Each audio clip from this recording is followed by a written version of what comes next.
سوال ہے کہ تاریخ میں آدم علیہ السلام سے لے کر آج تک سب سے زیادہ کس نے تکلیفیں برداشت کی؟ سب سے زیادہ مصیبتیں کس پر آئیں؟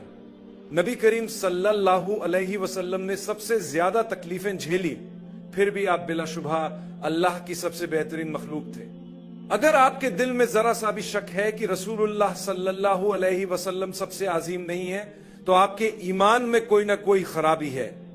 تو بتائیے، اگر آپ اللہ کے سب سے محبوب تھے تو اللہ نے آپ کو اتنے سخت امتحان میں کیوں ڈالا کہ طائف میں آپ پر پتھر برسائے گئے، یہاں تک کہ آپ کا مبارک جسم لہو لہان ہو گیا؟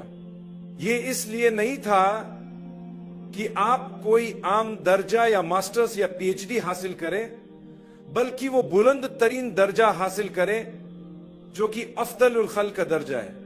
جب آپ پر طائف میں پتھر برسائے گئے تو یہ ایک آزمائش تھی۔ اللہ صرف یہ دکھانا چاہتا تھا کہ یہ میرا سب سے محبوب بندہ ہے۔ دیکھو، جب اس پر مصیبت آئی تو اس نے کیا ردی عمل دیا۔ تو جب تم پر کوئی مشکل آئے تو تم اس ردی عمل کو اپنانے کی کوشش کرو۔ جب طائف کے لوگوں نے آپ پر پتھر برسائے تو فرشتے آپ کے پاس آئے اور عرض کی، اللہ نے ہمیں حکم دیا ہے کہ اگر آپ چاہیں تو ان لوگوں کو پہاڑوں کے درمیان پیس کر ختم کر دیں، ابھی اور اسی وقت۔ لیکن آپ نے کیا فرمایا؟ اے اللہ، میری قوم کو ہدایت دے، یہ نہیں جانتے کہ وہ کیا کر رہے ہیں۔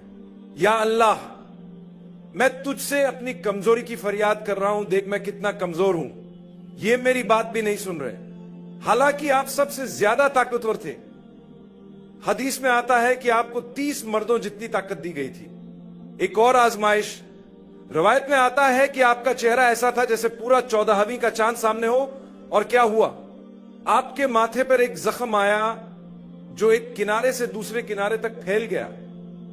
یہ بھی ایک آزمائش تھی کہ آپ کا رد عمل کیا ہوگا۔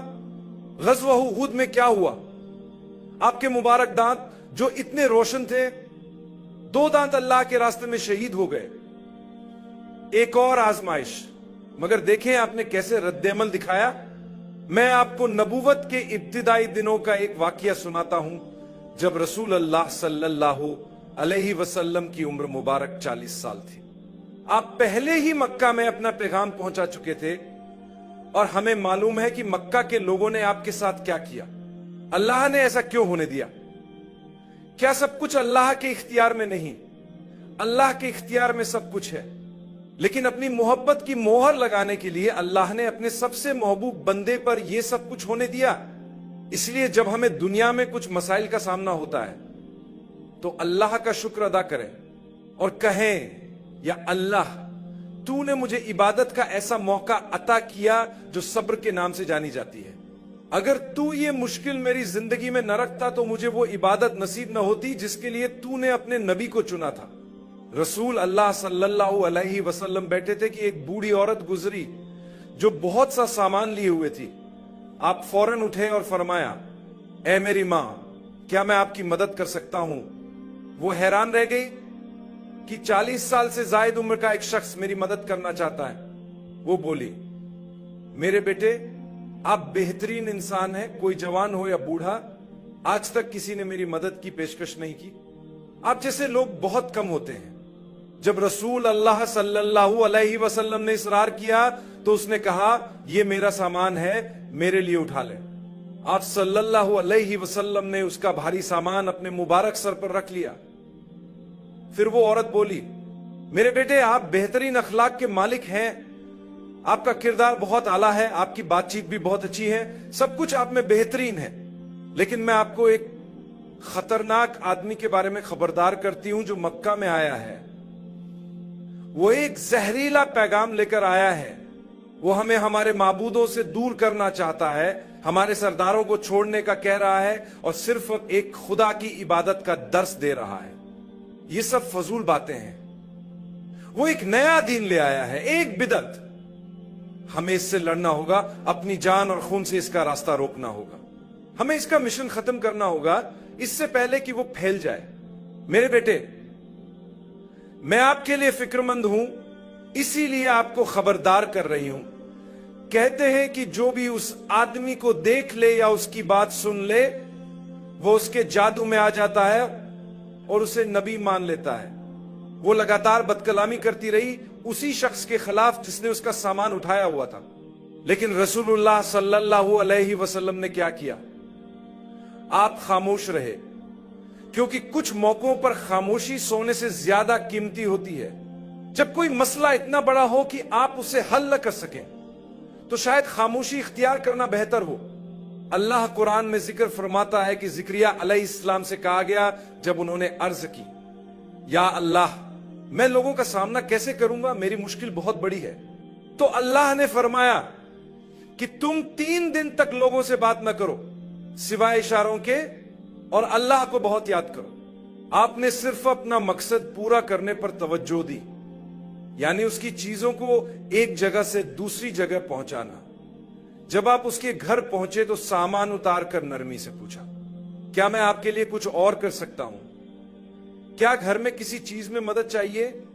وہ حیران ہو کر آپ کو دیکھنے لگی اور بولی، میرے بیٹے تم بہت اچھے انسان ہو، میں تمہارا شکریہ ادا کرتی ہوں، تم جا سکتے ہو، مجھے مزید کسی چیز کی ضرورت نہیں. جب آپ وہاں سے جانے لگے تو اسے یاد آیا کہ اس نے آپ کا نام نہیں پوچھا. اس نے آپ کو پکارا، اے نوجوان میں مانتی ہوں کہ تم بہترین لوگوں میں سے ایک ہو، تمہارے والد کون ہیں؟ تمہاری والدہ کون ہے؟ وہ خوش نصیب والدین کون ہے جن کے گھر میں تم پیدا ہوئے؟ یہی وہ لمحہ تھا جب آپ نے نرمی سے دعوت دی. آپ نے نظریں جھکا کر ادب سے کہا، میری عزیز ماں ذرا سوچے، میں اب بھی آپ کو عزیز ماں کہہ رہا ہوں، حالانکہ آپ نے میرے بارے میں سخت الفاظ کہے، جبکہ میں نبی ہوں، فرشتے میرے ساتھ ہیں. جب میں نے آپ کا سامان اٹھایا تبھی آپ نے مکہ کے ایک نوجوان کے بارے میں بات کرنا شروع کر دی. آپ نے اس کا نام بھی لیا. وہ میں ہی ہوں، محمد بن عبداللہ صلی اللہ علیہ وسلم، میں قریش کے عبداللہ کا بیٹا ہوں. یہ سن کر وہ عورت آپ کو دیکھتی رہی، اس کی آنکھوں میں آنسو آ گئے اور وہ بولی، ان كان كذلك فإني أشهد أن لا إله إلا الله وأشهد أنك عبده ورسوله. اگر یہ سچ ہے تو مجھے کوئی شک نہیں، میں گواہی دیتی ہوں کہ اللہ ایک ہے، وہی جس کی طرف آپ بلا رہے ہیں، اور بے شک آپ اللہ کے سچے رسول ہیں. یہ رسول اللہ صلی اللہ علیہ وسلم کا صبر تھا، اور آپ کو اس صبر کا کیا بہترین پل ملا.